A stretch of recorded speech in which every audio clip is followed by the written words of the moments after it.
अब हम next class में पढ़ रहे हैं, फ्रॉइड ने 2 प्रकार की मूल प्रवृत्तियां प्रतिपादित की हैं। फ्रॉइड के अनुसार 2 प्रकार की मूल प्रवृत्तियां होती हैं। नंबर 1 क्या है? जीवन मूल प्रवृत्ति, ठीक है। दूसरी क्या है? मृत्यु मूल प्रवृत्ति अर्थात मुर्मूषा। जीवन मूल प्रवृत्ति अर्थात यौन प्रेम।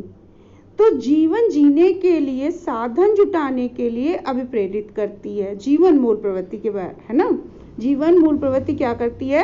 जीवन जीने के लिए साधन जुटाने के लिए अभिप्रेरित करती है।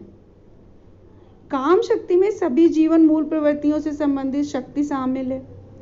इसमें भूख, प्यास आदि भी शामिल है, जिसके लिए फ्रॉइड ने इरोस शब्द का प्रयोग किया है। ठीक है। जीवन मूल प्रवृत्ति को बताने के लिए फ्रॉइड ने जिस शब्द का प्रयोग किया उसे इरोस शब्द के नाम का प्रयोग यूज किया है इन्होंने। उसे जीवन मूल प्रवृत्ति कहते हैं, जिसमें हमेशा पॉजिटिव काम करते हैं, अच्छी सोच, जिसमें सुख की प्राप्ति के लिए कार्य किए जाते हैं, वो जीवन मूल प्रवृत्ति के अंतर्गत आती है। जबकि मृत्यु मूल प्रवृत्ति, क्या इसका संबंध विध्वंस एवं विनाश से है। इसमें दुख की प्रवृत्ति का इस्तेमाल किया गया। फ्रॉइड का दावा है कि जीवन का उद्देश्य क्या है? मृत्यु है, और मृत्यु प्राप्त करने की अचेतन भावना ही मृत्यु मूल प्रवृत्ति है। इसके लिए फ्रॉइड ने क्या वर्ड यूज किया है? थेनाटोस। इरोस वर्ड का करा है जीवन मूल प्रवृत्ति के लिए, और मृत्यु मूल प्रवृत्ति के लिए क्या किया है? थेनाटोस शब्द का प्रयोग किया था। जीवन मूल प्रवृत्ति में सुख की प्राप्ति की भावना रहती है, जबकि मृत्यु मूल प्रवृत्ति में विनाश और विध्वंस की भावना रहती है। इससे संबंध रिलेट किया है मृत्यु मूल प्रवृत्ति में। इस तरह से इन्होंने 2 प्रकार की मूल प्रवृत्तियां प्रतिपादित करी हैं। ठीक है। अब आता है, फ्रॉइड ने अपने सिद्धांत में 5 विकासात्मक अवस्थाओं का वर्णन किया है। फ्रॉइड ने अपनी थ्योरी में 5 डेवलपमेंट स्टेजेस बताई हैं। वो स्टेजेस क्रमवार समझ लेते हैं।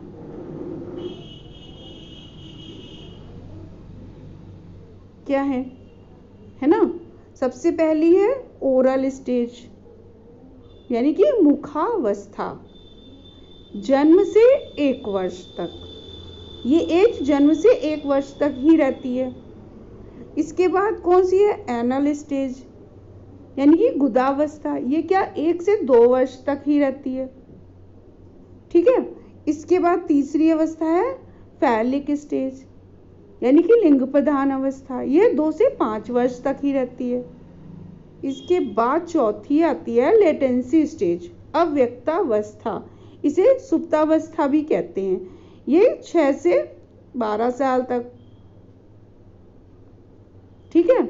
इसके बाद आती है 5वीं अवस्था जेनिटल स्टेज, यानी कि जनेंद्रिय अवस्था। ये 12 वर्ष के बाद की अवस्था को इस 5 जेनिटल स्टेज के अंतर्गत रखा गया। तो फ्रॉइड के सिद्धांत में ये 5 डेवलपमेंटल स्टेजेस बताई गई हैं। अब इनको अलग अलग भी समझ लेते हैं। तो पहली अवस्था जो ओरल स्टेज है, वो जो जन्म से 1 वर्ष तक रहती है, मानिए फ्रॉइड ने। ठीक है। ये फ्रॉइड के हिसाब, फ्रॉइड के थ्योरी के अकॉर्डिंग चल रहे हैं हम। यह मनोलैंगिक विकास की पहली अवस्था है। 1 वर्ष से कम आयु के बच्चे इन अवस्था के होते हैं। इस अवस्था में कामुकता क्षेत्र मुख होता है। मुख ही सुख प्राप्ति का केंद्र होता है। फलस्वरूप बच्चे मुख से ही की जाने वाली सभी क्रियाएं, जैसे चूसना, काटना आदि, इसके द्वारा सुख प्राप्त करते हैं। ठीक है। तो इस अवस्था में मुखवर्ती उत्तेजन प्राप्त होने से वयस्कावस्था में 2 तरह के व्यक्तित्व विकसित होते हैं।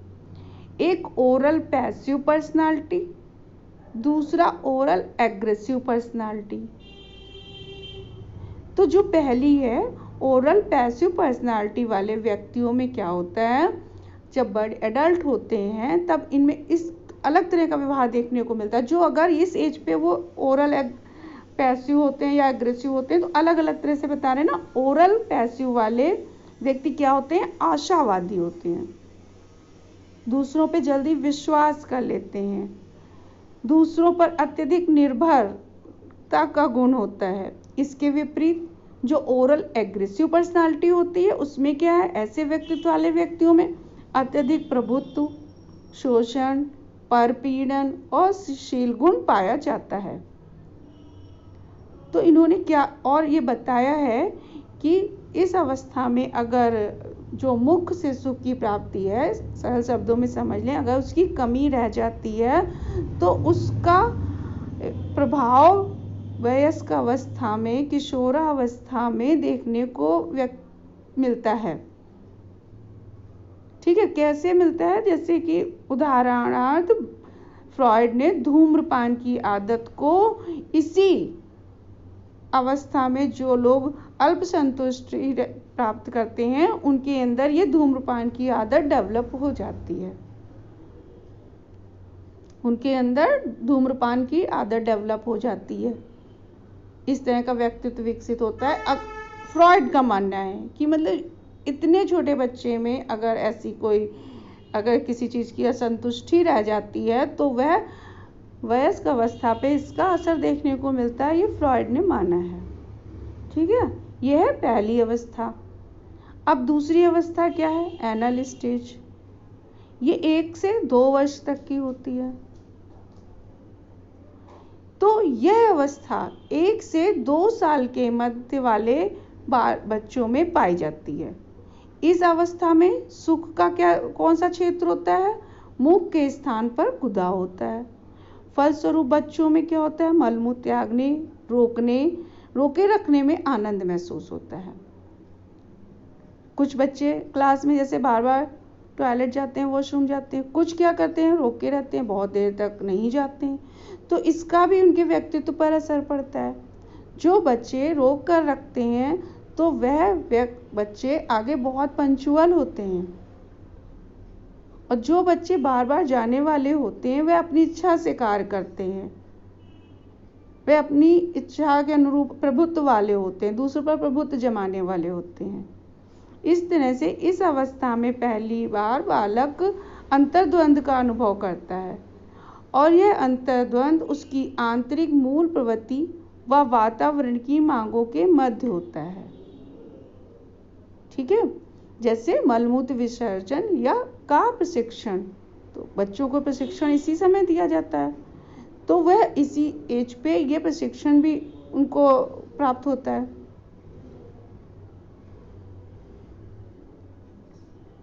अब तीसरी स्टेज आती है फैलिक स्टेज। ये कितने वर्ष की होती है, 2 से 5 वर्ष के बच्चों में। यह मनोलैंगिक विकास की तीसरी अवस्था है जो 5 वर्ष तक पाई जाती है। इस अवस्था में क्या होता है, लिबिडो की संतुष्टि का क्षेत्र जनेंद्रियां होता है। इस अवस्था में लड़के मातृ मनोग्रंथि एवं लड़कियों में पितृ मनोग्रंथि उत्पन्न होती है। मातृ मनोग्रंथि यानी कि ओपिडस, और लड़कियों में जो पितृ मनोग्रंथि होती है उसे क्या कहते हैं, इलेक्ट्रा। ठीक है, लड़कों में और लड़कियों में इलेक्ट्रा। तो मातृ मनोग्रंथि में लड़का चेतन रूप से अपनी माता के प्रति प्रेम की इच्छा रखता है, और ओडिपस यूनानी कहानियों का एक राजकुमार है, उसी के नाम पे इस ग्रंथि का नाम रखा गया है। तो ओडिपस एक राजकुमार था यूनानी कहानियों का, जिसने अपनी माता से शादी करने के लिए अपने पिता को मरवा डालने की योजना बनाई थी, जिसके नाम पर लड़कों का अपनी माता के प्रति आकर्षित होने को फ्रॉइड ने ओडिपस ग्रंथि का नाम दिया। और लड़कियों में पित्त मनोग्रंथि, उसका क्या नाम, इलेक्ट्रा है ना, इलेक्ट्रा कॉम्प्लेक्स का तात्पर्य लड़कियों का पिता के प्रति आकर्षण। तो इलेक्ट्रा यूनानी कहानियों में एक राजकुमारी थी जिसने अपने पिता से शादी करने के लिए अपनी माता को मरवाने की योजना बनाई थी, जिसके नाम पर लड़कियों के पिता के प्रति आकर्षण को इलेक्ट्रा ग्रंथि का नाम दे दिया गया। ठीक है, इस तरह से ये ओडिपस और इलेक्ट्रा ग्रंथि कहलाई। ये हमारी इस फैलिक स्टेज में आता है। इसके बाद आती है लेटेंसी स्टेज, यानी कि 6 से 12 वर्ष की अवस्था। यह अवस्था 6 से 12 वर्ष की आयु तक रहती है और इसमें लिबिडो की संतुष्टि का केंद्र अदृश्य हो जाता है, यानी कि इसे अदृश्य अवस्था भी कहते हैं, सुप्तावस्था भी कहते हैं, और वह सामाजिक कार्यों की ओर केंद्रित हो जाता है। इस एज में बच्चा क्या होता है, सामाजिक कार्यों की ओर केंद्रित हो जाता है और बच्चे अपनी हम उम्र के अपने ही जेंडर के बच्चों के साथ रहकर अपनी संतुष्टि करते हैं। इस अवस्था में मुख्यतः दोस्तों के साथ खेलना तथा संज्ञानात्मक एवं शारीरिक कौशलों में प्रवीण होने में होता है, क्योंकि इस स्टेज में बच्चा स्कूल जाना स्टार्ट कर देता है ना, तो स्कूल में जिज्ञासा ज्ञान, संज्ञानात्मक ज्ञान, शारीरिक कौशल आदि में उसका दिमाग लग जाता है खेलने में, है ना, संज्ञानात्मक शारीरिक कौशलों में प्रवीण, तो वह अपने आप को इन सब चीज़ों में व्यस्त कर लेता है और इसी में उसको संतुष्टि मिलती है। तो ये लेटेंसी स्टेज हो गई 6 से 12 वर्ष की। अब आती है जेनिटल स्टेज, जो 12 वर्ष के बाद होती है। तो मनोलैंगिक विकास की 5वीं एवं अंतिम अवस्था 12 वर्ष के पश्चात से निरंतर चलती रहती है, लेकिन जो ये प्रारंभिक 3 अवस्थाएं हैं जिन्हें एक साथ प्री जेनिटल स्टेज कहते हैं, वे सब अगर ठीक चलती हैं तो इस अवस्था में क्या होता है, विषमलिंग आकर्षण विकसित होने लगता है। 3 स्टेज फ्रॉइड ने बहुत महत्वपूर्ण मानी है, स्टार्टिंग की 3 स्टेजेस जो हैं। तो बच्चा अपोजिट लिंग के प्रति तीव्र आकर्षण महसूस करता है, परंतु यदि शुरुआती 3 अवस्थाएं में पूर्व जनेंद्रिय अवस्था में कुछ कठिनाई रही है तो व्यक्ति एवं वयस्क की भांति अपनी जिम्मेदारियों को निभाने में कठिनाई महसूस करता है।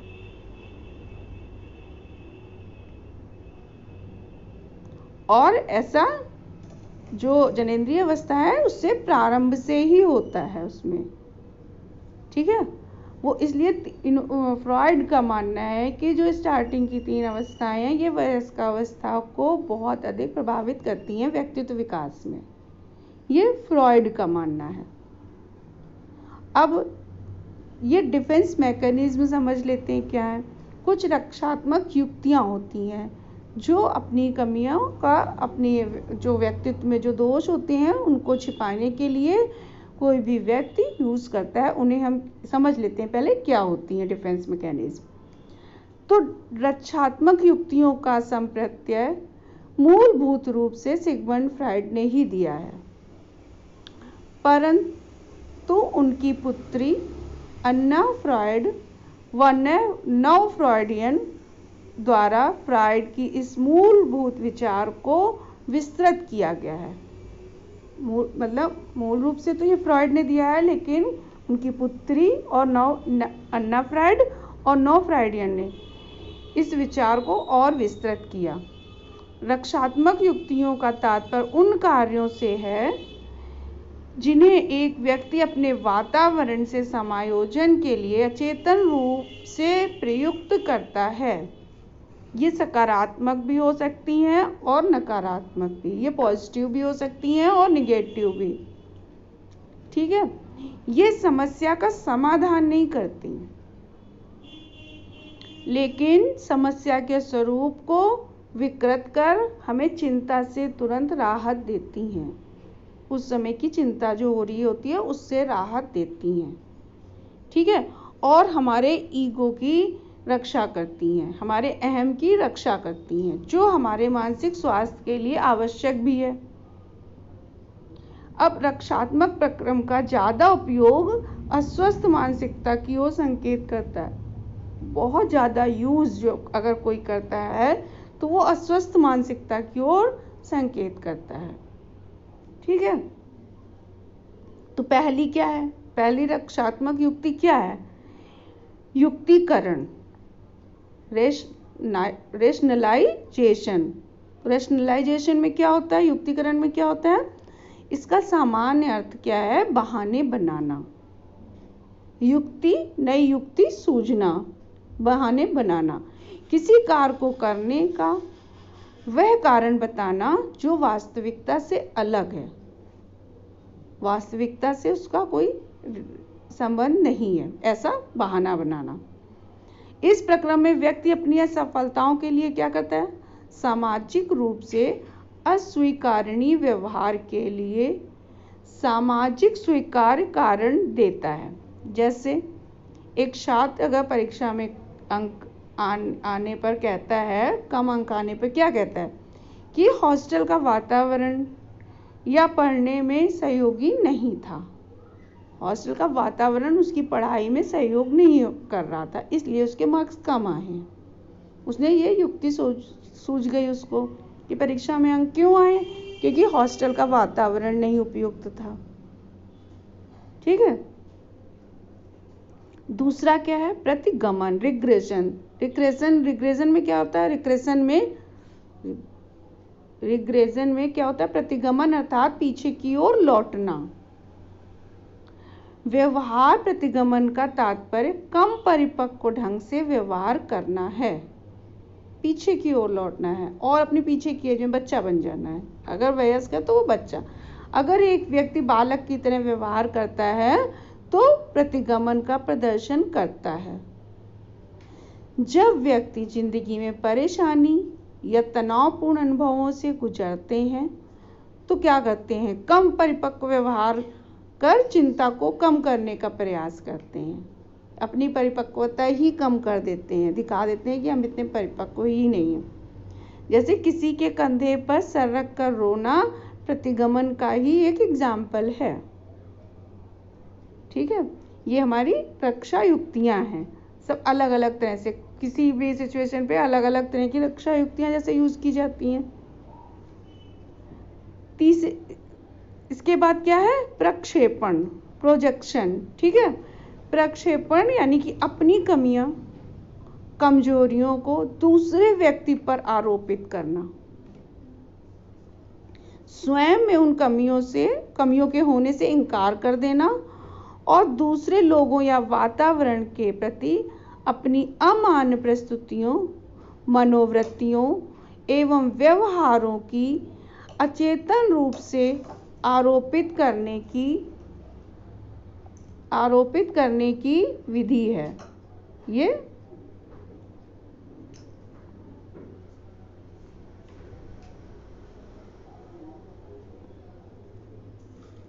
विधि है। ठीक है, तो ये इस प्रोजेक्शन, ये अपनी कमियों को दूसरे के ऊपर आरोपित करने की एक विधि है। ठीक है, अब इसके बाद क्या आती है? विस्थापन, डिस्प्लेसमेंट। तो डिस्प्लेसमेंट में क्या होता है? इस रक्षात्मक प्रक्रम में व्यक्ति अपनी भावनाओं को किसी विशेष से हटाकर दूसरे व्यक्ति या वस्तु से संबंधित कर लेता है। सामान्यतः ये भावनाएं आक्रामकता से संबंधित होती हैं। जैसे एक व्यक्ति जो अपने ऑफिस गया तो ऑफिस में अपने बॉस के नाराज होने पर अपना गुस्सा बॉस पर नहीं निकालता, क्योंकि नौकरी छूट जाने का भय होता है। तो वह अगर बॉस उस पर नाराज हो रहा है तो वह अपना गुस्सा बॉस पर तो निकालेगा नहीं ना, क्योंकि नौकरी से निकाल दिया जाएगा, नौकरी छूट जाने का भय होगा। तो वहाँ खुद को नियंत्रित कर लेता है, वहाँ अपने आप को कंट्रोल कर लेता है। लेकिन घर पहुँचने पर अपना गुस्सा पत्नी, बच्चों या नौकर पर उतार देता है। ठीक है, ये डिस्प्लेसमेंट में आता है। अपनी भावनाओं को किसी वस्तु पर या किसी व्यक्ति पर, मतलब उस विशेष व्यक्ति से, उस विशेष सिचुएशन से हटकर किसी दूसरे व्यक्ति पर या वस्तु से रिलेट कर देता है। ये विस्थापित कर देता है अपना गुस्सा जो उसको बॉस पे था, वो विस्थापित करके अपनी पत्नी या बच्चों या नौकर पर उतार दिया। इसके बाद क्या है, नकारना, डिनायल। ये अगर कोई तथ्य या घटना हमारे लिए अत्यंत रुचिकर या कष्टप्रद होती है तो हम क्या करते हैं, उसके अस्तित्व को ही मानने से इनकार कर देते हैं। कोई घटना अत्यंत अरुचिकर होगी या कष्ट देने वाली होगी तो हम क्या करेंगे, उसमें कौन सी रक्षात्मक युक्ति का यूज करेंगे, उसके अस्तित्व को इनकार कर देते हैं, डिनायल में। इस प्रकार हम अपने को थोड़े समय के लिए तकलीफ से बचा लेते हैं। जैसे किसी प्रियजन की मृत्यु, बीमारी की घटनाओं में अक्सर इस रक्षात्मक प्रक्रम का उपयोग होता है ना, कि नकार के अपने आप को उस समय उस दुख से बचा लेते हैं, क्योंकि वो घटना बहुत ही अरुचिकर और कष्टप्रद है, इसलिए ये रक्षात्मक युक्ति का प्रयोग कर लेते हैं। इसके बाद आती है क्षतिपूर्ति, कंपनसेशन। तो इसमें क्या होता है, जब व्यक्ति किसी एक क्षेत्र में असफल होता है तो दूसरे क्षेत्र में सफलता प्राप्त कर पहले क्षेत्र में अपनी हार की क्षतिपूर्ति करता है। इसी क्षतिपूर्ति रक्षात्मक युक्ति कहते हैं। जैसे कोई बच्चा अगर पढ़ाई में अच्छा नहीं है तो खेल में अच्छा प्रदर्शन करता है और वह खेल में बहुत अच्छा प्रदर्शन करने की कोशिश करता है और कर भी लेता है, तो ये अच्छा प्रदर्शन जो उसने किया है ये उसकी क्षतिपूर्ति करता है, पढ़ाई में जो अच्छा प्रदर्शन नहीं किया है। ठीक है, तो ये एक पॉजिटिव प्रतिरक्षा है, सकारात्मक प्रतिरक्षा है। इससे अगर किसी को पढ़ाई में नहीं परफॉर्म कर पा रहा है तो उसने खेल में परफॉर्म करके दिखा दिया। जो डिप्रेशन में जा रहा था पढ़ाई में कि हम नहीं अच्छा परफॉर्म कर रहे हैं, उससे बचने के लिए उसने खेल नया रास्ता अपना लिया, तो ये एक तरह की पॉजिटिव प्रतिरक्षा हुई ना, इसलिए यह एक सकारात्मक प्रतिरक्षा मानी गई है। ठीक है, इसके बाद है दीवा स्वप्न, फैंटेसी और डे ड्रीमिंग। इसमें क्या है, जब व्यक्ति वास्तविक जीवन में अपनी इच्छाओं की पूर्ति नहीं कर पाता है तो वह क्या करता है, अपनी काल्पनिक दुनिया बनाकर थोड़ा आराम पाता है। वास्तविक जीवन में अगर पूर्ति नहीं कर पाया तो उसने कल्पना की दुनिया बना ली और उसमें उस चीज़ की पूर्ति का थोड़ा आराम, रिलैक्स हुआ, हाँ ऐसा हो गया। उदाहरण एग्जाम्पल के लिए क्या, जैसे कोई व्यक्ति पैसे की तंगी से गुजर रहा होता है तो वह काल्पनिक रूप से सोचकर आराम पाता है कि जब उसके पास बहुत सारा धन होगा तो वह उसे कैसे खर्च करेगा। यह युक्ति अधिकतर किशोरावस्था में देखने को मिलती है। ठीक है, ये जो डिफेंस मैकेनिज्म है, रक्षा युक्ति है, ये अधिकतर किशोरावस्था में देखने को मिलती है। ठीक है, इस तरह से फ्रॉइड ने ये डिफेंस मैकेनिज्म बताई हैं, रक्षात्मक युक्तियां बताई हैं।